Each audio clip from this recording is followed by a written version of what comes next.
Hey, it's NPR's Book of the Day. I'm Andrew Limbong.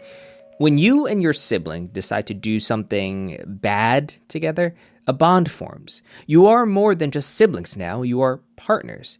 Now, the bad thing I have in mind is along the lines of lying to your parents about a party or something, but the sisters in the novel How to Commit a Postcolonial Murder have something more serious in mind. Author Nina McConigley talks to NPR's Ayesha Rascoe about how the book was inspired by a few other great sister novels, Middlemarch and The Color Purple, and how she just wanted to write her own sister book. That's after the break. This message comes from Takeoff by IXL, the K-5 core math curriculum that continuously differentiates learning. Everything teachers need to personalize instruction is on Takeoff's digital platform. Learn more at takeoffbyixl.com. Support for NPR and the following message come from Warby Parker, the one-stop shop for all your vision needs. They offer expertly crafted prescription eyewear, plus contacts, eye exams, and more. For everything you need to see, visit your nearest Warby Parker store or head to warbyparker.com. At the start of a dark new novel, Georgie Ayer Creel is looking back to the pivotal summer when she was 12 and her sister Agatha Krishna was 14. Agatha Krishna said it started when they came, so that's where you could put the blame. But then she said we had to go further back than that. So we blamed it on Reagan. Everyone blamed him that summer. The summer the country went into a bust. The summer we watched an exodus empty out of our town. Then I blamed the Cold War and Gorbachev. He had that stain on his head, and thus I felt couldn't be trusted. We blamed AIDS, which we didn't really get, but thought you could get from the water fountain at the public library you stepped on with your foot. We blamed the Olympics and hated Sam the Eagle, their feathered mascot, who dressed like Uncle Sam in red, white, and blue, though secretly I had a button of him with his sly smile and torch. We blamed it on my parents for moving to Wyoming in the first place, for settling in Marley. And then we just generally blamed them for everything.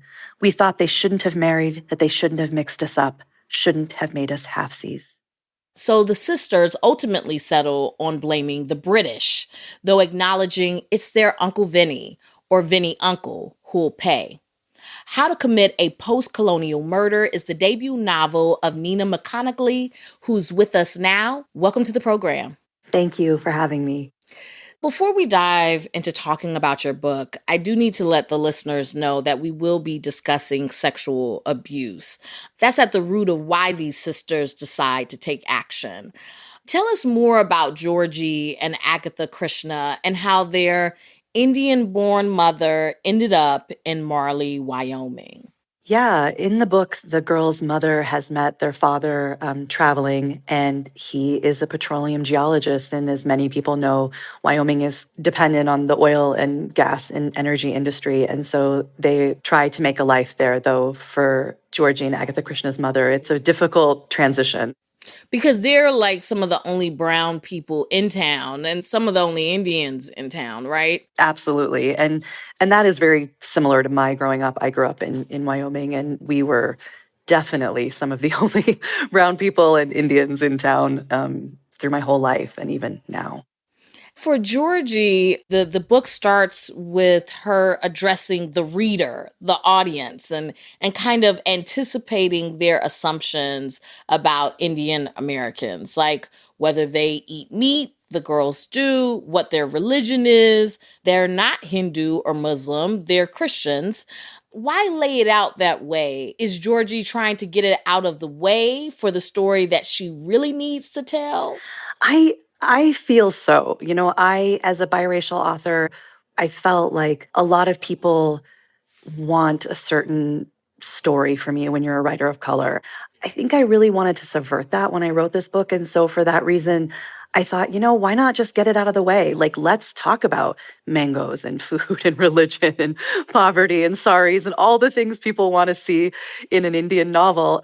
I mean, it's a little cheeky, but I felt like I wanted to just say those things so I could tell the story in the way I wanted to tell it. Georgie talks about their identities being split. Like, even though they were born in Wyoming, they're not seen as American, but they're not fully Indian either. She also brings up this notion of being split when it comes to the disassociation that happens to her when her uncle is abusing her. Mm-hmm. Like she's being split from herself, split from her innocence. Why did you use this idea of separation or splitting for Georgie? I taught at the University of Wyoming for a long time, and I taught a lot of Indian and post-colonial literature. And I feel like as an Indian writer, the great split of India and Pakistan just looms in you. Like you think about it, it's talked about. My mom was a child when India and Pakistan split. And so that was the first split I was thinking about. And then I thought about what are all the different ways that people split? I mean, I look at a state like Wyoming. We were split with the reservation and with the rest of the state. There's splits of girlhood into womanhood. I'm biracial. And so, that split of being in the middle of not really being Indian, not really being white. Yeah, I just became really kind of obsessed with the idea of splits and how I could put that in the book in so many different forms. The title is How to Commit a Postcolonial Murder. How do you layer on the colonialism with what happens in the personal lives of these girls, right? Because it's a very personal story. Yeah, I mean, I was thinking a lot about, at its heart, what is colonialism? And I think it's extraction. It's taking something from a place, it's taking from a land, it's taking its people, it's taking its resources. And then I started thinking about these girls and the ways that their bodies are literally, they're not in control of them with the abuse. And so I wanted them then to like turn it around and say, how do we fight back? How do we say enough is enough? And from there, the idea of murder was sort of born.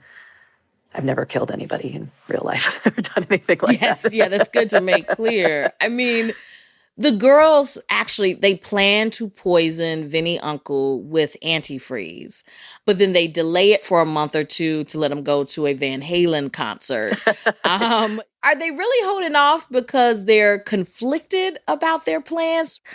And obviously their mother, his sister, loves him so much. Colonialism is complicated. Of course, I can look at it from afar and say it was absolutely awful. I can't believe, the British were in India. But then there's aspects, I look at my mom's generation where they really held up certain British things. My mom's a complete Anglophile when it comes to the royal wedding, and I wanted that mother in the book to sort of also love watching Diana and Charles. I wanted to show the complications of colonialism, that it isn't always as easy and black and white as it sometimes seems. Why don't Georgie and Agatha Krishna go and tell their parents about Vinnie Uncle's abuse? Because their parents, they do seem, very loving and attentive. Yeah, I mean, I think so many people who are victims of abuse, they're scared and there's a lot of shame around it and a lot of complicated feelings. And I think that for these girls, they know what will happen if they tell, that the family will be split apart. And I think they know it would hurt their mother, even though, of course, as an adult, I can sit and say, of course, tell your mother, of course, tell a parent. On some level, they also love their uncle. I mean, he is family, and that makes things incredibly complicated, I think, to tell. The murder plot against Vinnie Uncle, I mean, it stops the abuse, but there are these consequences. What does this secret that they have do to the relationship between the sisters? As I worked through draft after draft, I thought to myself, this really isn't a book about abuse and murder. It's really a book about sisterhood and how sisters bond and stay together. And how do you stay close after you've done this sort of unspeakable act? And for them, it does splinter them apart, living with the guilt. And even though the abuse has stopped, I think they're very traumatized by what's happened. So much of the end of the book is just them trying to find their way back to each other. So many books that have meant so much to me have been books with sisters. And so, from The Color Purple to Middlemarch. And so I just wanted to look back and sort of make my own sister book. That's Nina McConigley. Her debut novel is How to Commit a Post-Colonial Murder. Thank you so much for being with us. Thank you so much for having me.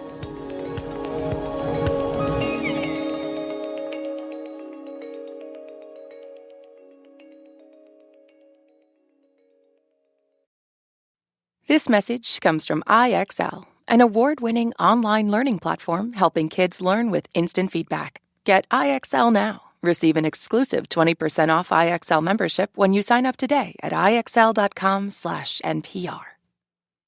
This message comes from MIDI Health, introducing AgeWell, longevity care designed by women for women. Whether you're looking to prevent future health issues or just feel more like yourself, learn more at joinmidi.com. That's joinmidi.com. This message comes from Greenlight. Ready to start talking to your kids about financial literacy?